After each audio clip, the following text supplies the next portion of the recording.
Double Dragon 4. Wait, didn't we already have a Double Dragon 4? Cause I clearly remembered that there was a Double Dragon 5, and now I kinda wish I hadn't remembered, now that I think about it. But anyway, Double Dragon 4, released in 2017 for Steam and PlayStation 4. And we're gonna play this on Steam because I don't have a PlayStation 4, nor do I have any intention of getting one. At all.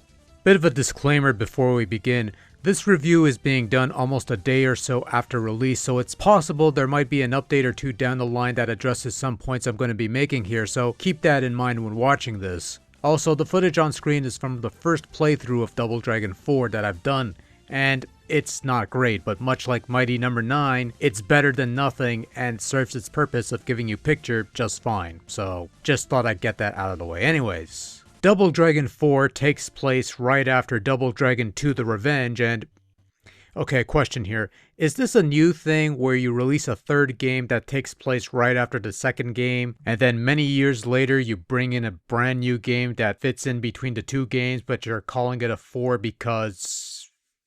Anyways, never mind. Anyway, the Double Dragons, Billy and Jimmy Lee, have defeated the Black Warriors, the Shadow Warriors, the Ethnic Minority Warriors, whatever you want to call them, the bad guys, in the previous game, and they're setting up dojos all over the world or something so they could teach their martial arts to do stuff, and then they get hit by a car and we have the same jabronis to fight, except now they work for a group called the Renegades, and really, who gives a shit about the story? You move forward, you beat people up, you do the occasional platforming, for fuck's sake, why? Discover how to do special attacks like the Cyclone Kick or the Spinning Headbutt, find out you can actually do a regular headbutt with a single button and fuck all anything else for the rest of the game, until you discover you can do a roundhouse kick, flying knee combo that's pretty damn wizard, and blah blah blah blah blah blah blah, all throughout 12 missions of doing stuff that you usually do in Double Dragon. Yeah, I think that about covers it. No, pretty much, yeah. Okay, moving on.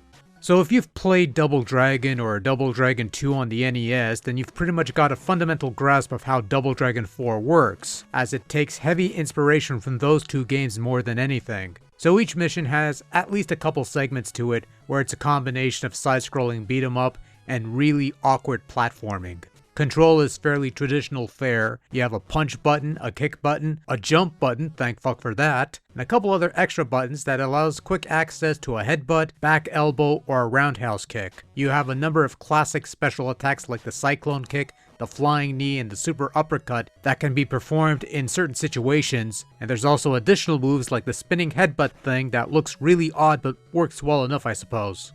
In addition to the main story mode, which can be played with either one or two players cooperatively, there's also a two-player duel mode where you and a buddy can beat the crap out of each other, similar to the duel mode in the original Double Dragon game on NES. At first, you only have the Lee brothers to play with, but progressing through the story mode will net you additional characters to play with. Completing the game's story mode, which shouldn't take you more than an hour, will unlock the game's tower mode. Essentially an endurance marathon where you're placed in a room full of enemies, and clearing rooms will net you additional characters to play with in the main story mode, allowing players to play as a Bobo for some reason or another.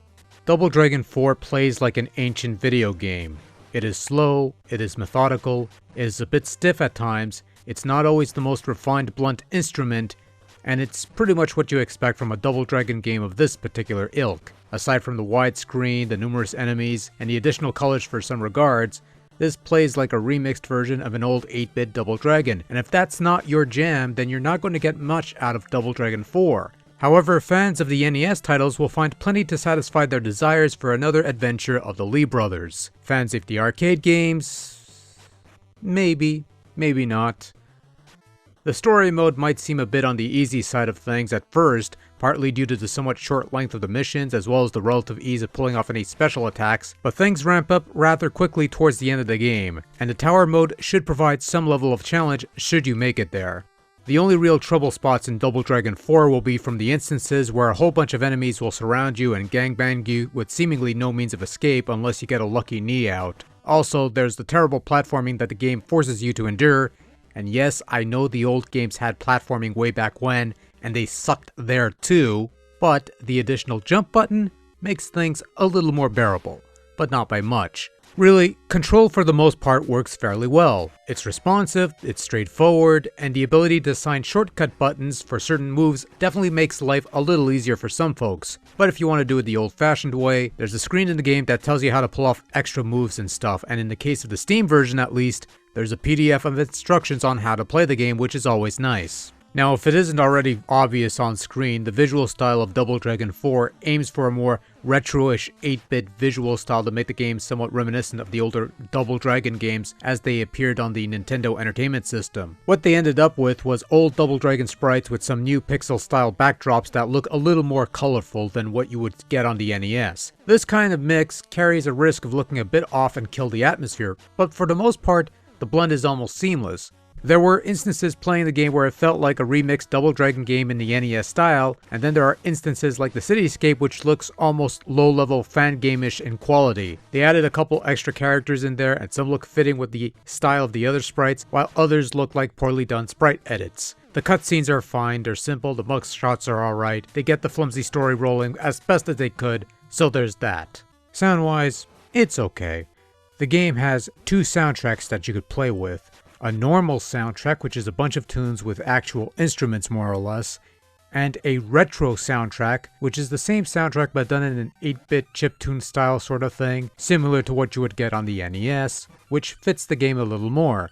The normal soundtrack is not worth my time, so switch to the retro soundtrack and the nostalgic overload or whatever the case may be will be complete. With that out of the way, the game's soundtrack comprises smatterings of new tracks with some recycled tunes from Double Dragon 1. And I do mean recycled. Not remixed, not slightly updated, just recycled. Sort of like what Mega Man 9 did when they reused some Mega Man 2 jingles here and there. The new tracks composed for the game are alright, they might even be a bit catchy, but there's not a whole lot of them either. For as long as the game is, a lot of tracks get recycled from the small pool of tunes, and after a while it starts to get a bit samey. Just for comparison's sake, Double Dragon 2 had unique music for each mission, and even Double Dragon 3 had unique tunes for each segment in that game, so I don't know. But what's there's alright. Sound effects are, as expected, recycled from the older 8-bit games and they sound fine. There might be a couple new ones in there, but nothing really notable. And now some extra bits. First off, Double Dragon 4 has no online capabilities, it's all local multiplayer. Which is fine by me because I don't care for online multiplayer, but others might be a little miffed by this sort of a mission. Secondly, there's no in-game option for full screen. When you start the game, it appears as a window, and the footage seen here is that window zoomed in. Now if you press Alt and Enter, you'll get the game at full screen, but this will not hide the computer mouse cursor. Because mouse cursors over ancient gameplay are the cool thing these days, rather than the joke it used to be. I don't know. And while the game gives you a number of lives and continues to make it from beginning to end, there is a subtle save feature where if you press the designated pause button on the title screen, you get to restart at a previously cleared mission, so you don't have to start from scratch every time you play. So that's a nice little thing. Overall, Double Dragon 4 is a decent offering of old school and not much more than that. The gameplay is solid, reliable, classic Double Dragon gameplay. It runs fairly decently. It's a competent aping of an old school game with some minor tweaks and additions here and there. And it's fine in that regard. There's a couple added bits for replay value, but beyond that, this is essentially a love letter to the older games, and that's really the only thing driving the whole package. I had a good time with Double Dragon 4, but I think it's only because I've played the older Double Dragon games on the NES, and this is essentially more of that, which I'm fine with. Without that connection, it becomes very easy to write off Double Dragon as a cheap-ass, second-rate, and quite frankly uninspired wankfest. And honestly, I could see that side of the coin too, because that was my initial impression when I first heard of Double Dragon 4. But then I'm also the guy who bought a Wii so he could play Mega Man 9, so I don't know what to tell you there. Double Dragon 4 will probably be best enjoyed by longtime fans of the Double Dragon series, primarily the NES iterations from where this game takes heavy inspiration. Some other gamers with retro tastes might also take a liking to it. Those wanting a more refined and fast-paced speed 'em up, however, will not find what they're looking for in Double Dragon 4. This caters to a somewhat specific group of people, and those people will be pleased or at the very least satisfied with what this game has to offer. And while some folks might be disappointed that this isn't another Double Dragon Advance or a Double Dragon Neon, they should probably take solace in the fact that this is not another Wander of the Dragons. Be thankful it's not another Wander of the Dragons, because quite frankly, the world really doesn't need that. But Double Dragon 4, that one's fine. Not for everyone, but fine nonetheless.